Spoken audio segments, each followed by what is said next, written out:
Trigeminal న్యూరాలజియాకి చేసే radio frequency ablation అనే treatment సర్జరీకి ప్రత్యామ్నాయంగా చేస్తూ ఉంటాము.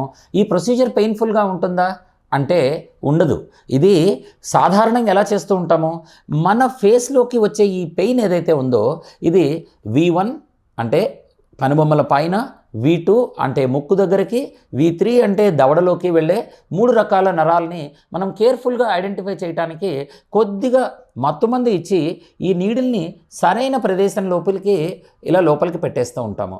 ఇంత సన్నటి నీడిల్ పెట్టిన తర్వాత ఒక ఎలక్ట్రోడ్ దీని లోపలికి ఇంత సన్నటి ఎలక్ట్రోడ్ ఒకటి లోపలికి పెట్టి దాని నుంచి మనం చెక్ చేసినట్లయితే సరిగ్గా ఏ ఏరియాలోకి మనకి పెయిన్ వెళ్తోంది అని తెలుసుకొని మన పెయిన్ఫుల్ ఏరియాని అది కవర్ చేసింది అని అనుకున్న తర్వాత అక్కడికి ట్రీట్మెంట్ చేస్తూ ఉంటాము.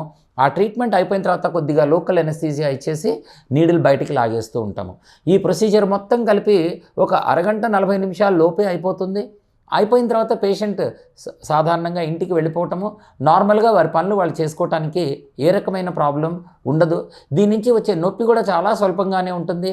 చాలా నార్మల్గా ఇంటికి వెళ్ళిపోతారు.